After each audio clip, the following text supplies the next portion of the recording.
Hi, this is Sive Morten with the daily update on EuroFX. I post my exclusive market overviews with the key political and economical events, charts and important levels on the ForexPeaceArmy.com forums weekly. This short video is a response to rapidly changing situation on the currency markets and should help you to stay on top of the game and be profitable. I suggest you to visit ForexPeaceArmy.com forum and read my analysis for the week before watching this daily video. Welcome back, everybody. Let's take a look again on the gold market. So here is a bit, well, not quite clear situation because we have the bit contradictive patterns on the different time frames. Well, it's probably understandable taking into consideration the events that we have met in last week. So actually, by taking a look at purely on the technical picture, I would say that we might have a bit deeper retracement on the gold market. Just because of overextension to the upside is first. Second, because of the reaching major important targets that we have. Actually, the market with this spike up has completed all targets as on the weekly chart, as on a daily chart, touched the weekly overbought and touched yearly pivot resistance one. And this suggests possible pullback down. I would say even more that on the monthly chart, if you take a look at our report, you will see that market here actually has formed bearish grabber, or at least since we still have the Monday in February, if market will not close above the 1970, we will get the grabber.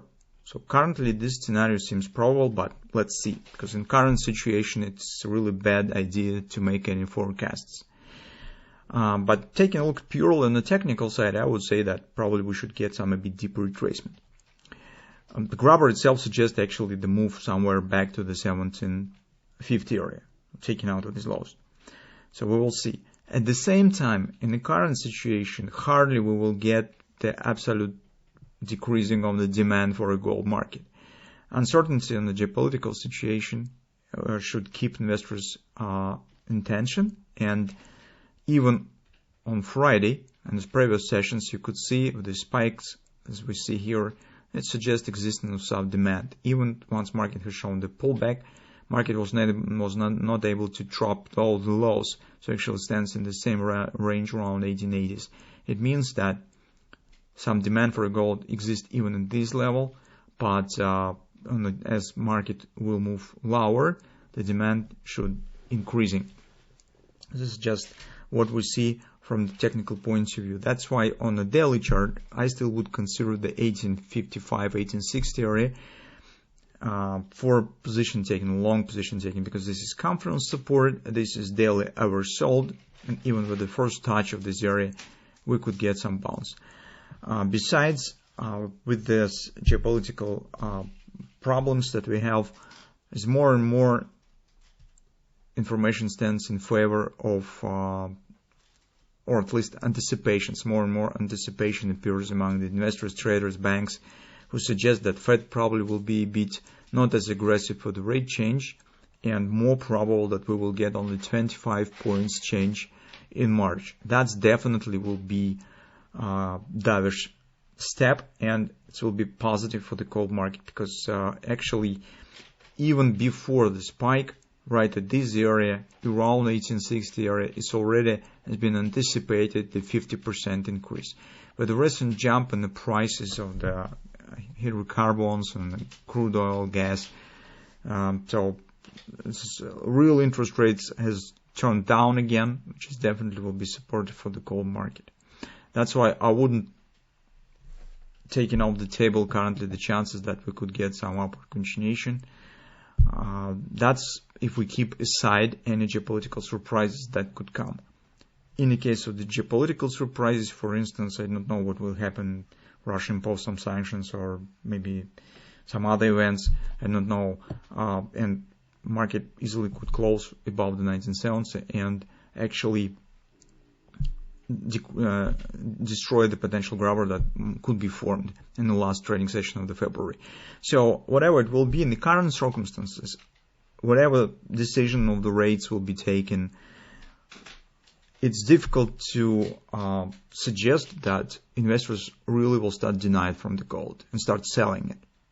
I wouldn't say it. I think that it will keep in the portfolios, and any dip, especially, it will be more or less significant. For instance, around 1860 area. I think that it will be used for accumulation of the long position on the gold market.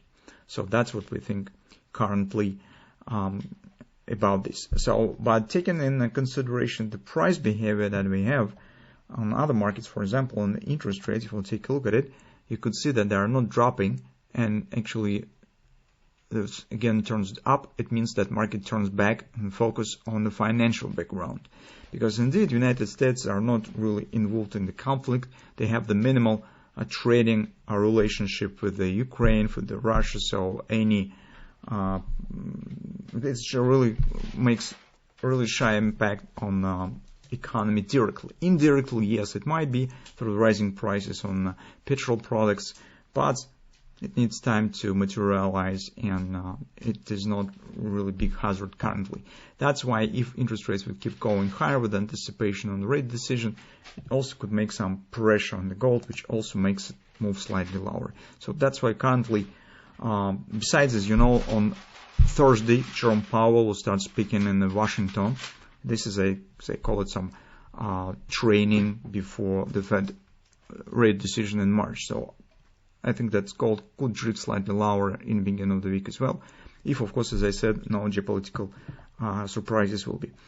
From that standpoint, it's also interesting to consider the same pattern that we talked about on Friday. This is our ABCD pattern, and I still think that it's a good thing to consider COP, although OP stands 1825, but COP 1860, and it creates perfect combination, perfect agreement with the daily strong support area.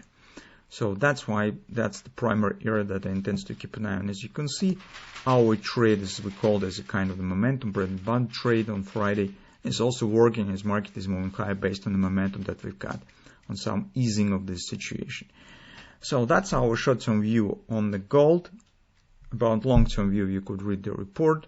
In two words speaking, in the long term, we suggest that gold should keep rising as actually Fed now meets really big problems. So they have external inflation factors such as the geopolitics, and inside the country they also have some structural problems with inflation, and Fed is going on the razor thin way. It should, as they have to keep economy on the growth side, do not hurt it with the rate change, but it has to increase the rate.